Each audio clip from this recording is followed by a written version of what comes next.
Welcome viewers to fourth lecture of oscillation. In this part we are going to see composition of two simple harmonic motion. Composition of two S.H.M having same period and along the same path. Here we have rough balance to understand the concept of composition of two S.H.M. If we displace one of the band, then we found the system start oscillating along same path and same period. But their positions when they start oscillating are different. That is, initial phase of oscillation are found to be different. And the phase difference between them here is of pi. Hence we found it come to rest.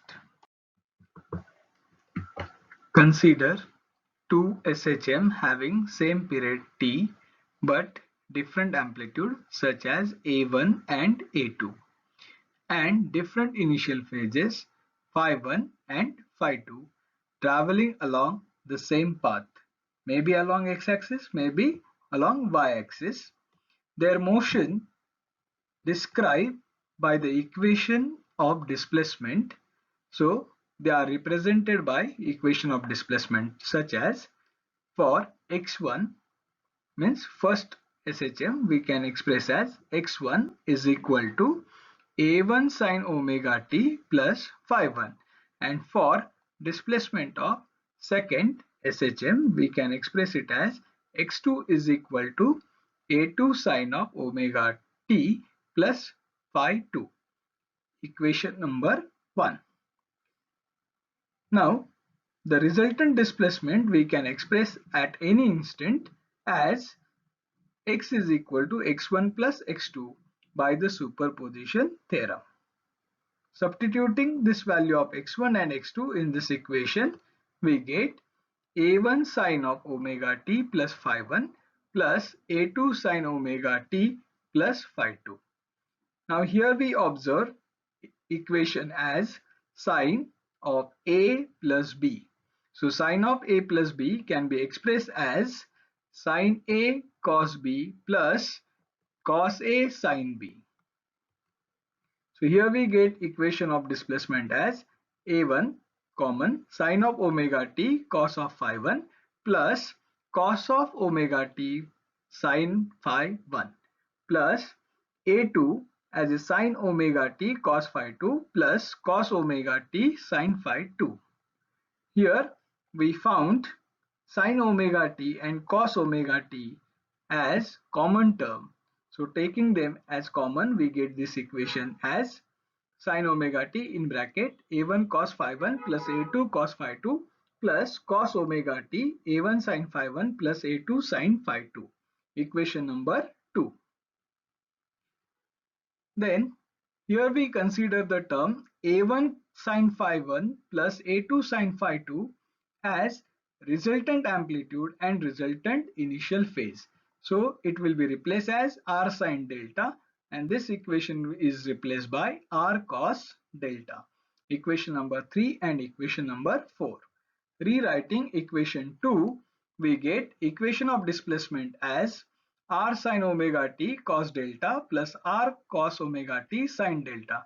Taking r as common, then again we observe the equation will be such as sine a cos b plus cos a sine b. Hence we can express it as a sine of a plus b. So here we write this equation as x is equal to r sine of omega t plus delta. This is the equation of S.H.M where r is a resultant amplitude, delta is a resultant initial phase. So it shows that the combination of two LSHM is also a simple harmonic motion. Resultant amplitude we can obtain by using equation number 3 and 4. So here we have the equation of resultant amplitude r is equal to under root of r sine delta bracket square plus r cos delta bracket square.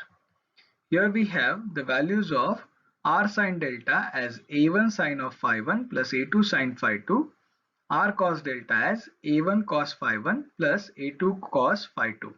Substituting these values in our equation, we get r square as a1 square plus a2 square plus twice a1 a2 as a common, cos phi 1 cos phi 2 plus sin phi 1 sin phi 2. So we get this equation from a plus b bracket square as a square plus b square plus twice ab. Here the term cos phi 1 cos phi 2 plus sin phi 1 into sin phi 2 is cos of phi 1 minus phi 2. So we get resultant amplitude as a1 square plus a2 square plus twice a1 a2 cos of phi 1 minus phi 2. Taking root on both sides, we get equation r is equal to under root of a1 square plus a2 square plus twice a1 a2 cos of phi 1 minus phi 2. This equation gives us resultant amplitude of combination of two S.H.M. Initial phase of resultant motion. So dividing equation 3 and 4, we get the value of delta.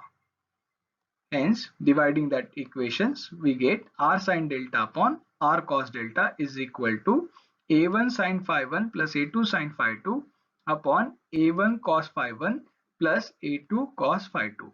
R get cancelled. Sin delta upon cos delta can be written as tan delta.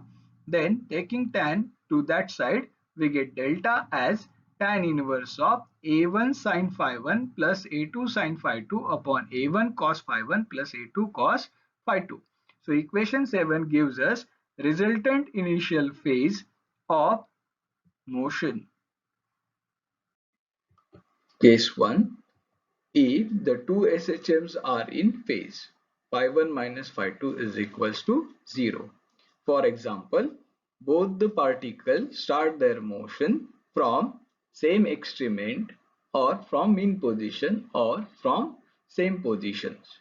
Hence, we get cos of phi 1 minus phi 2, that means cos of 0 equals to 1. Substituting this value in equation number 6, we get equation of resultant amplitude as under root of a1 square plus a2 square plus twice a1 a2. So this is an expansion of a1 plus a2 bracket square. Hence simplifying it, we get resultant amplitude as plus or minus a1 plus a2. If a1 a2 is equals to a, then we get resultant amplitude as a twice of the amplitude. Means here we found that the amplitude of oscillation of S.H.M after combination is amplified and it is found to be double. Case 2. If two S.H.M.s are out of phase by 90 degree. Means here we consider a particle starts from mean position and other one starts from extreme position. Hence their phase difference will be 90 degree. So phi 1 minus phi 2 is equals to 90 degree. Here cos of phi 1 minus phi 2 means cos 90 we get as 0. Replacing that value in equation number 6, we get r is equals to under root of a1 square plus a2 square plus 0. Means this whole term will equals to 0 as cos 90 is 0. So simplifying this, we get resultant amplitude as under root of a1 square plus a2 square. If a1 and a2 both are equals to a as an amplitude, then we get r is equal to under root 2 times that of the amplitude of S.H.M. Case 3. If the two S.H.M.s are out of phase by 180 degree. Means here we consider a particle starts from positive extreme and other particle starts from negative extreme. So phi1 minus phi2 we get as 180 degree. Cos of phi1 minus phi2, that is cos 180, is equals to minus 1. Substituting this value in equation number 6, we get resultant amplitude as under root of a1 square plus a2 square minus twice a1 a2. This is a expansion of bracket a1 minus a2 bracket square. Hence we get resultant amplitude as plus minus of bracket a1 minus a2. If the amplitude a1 and a2 we consider as a, then replacing this value in above relation, we get the resultant amplitude as 0. Means if the two S.H.M.s are out of phase by pi degree, then their motion get cancelled. Means the combination of two S.H.M we found to be come to rest.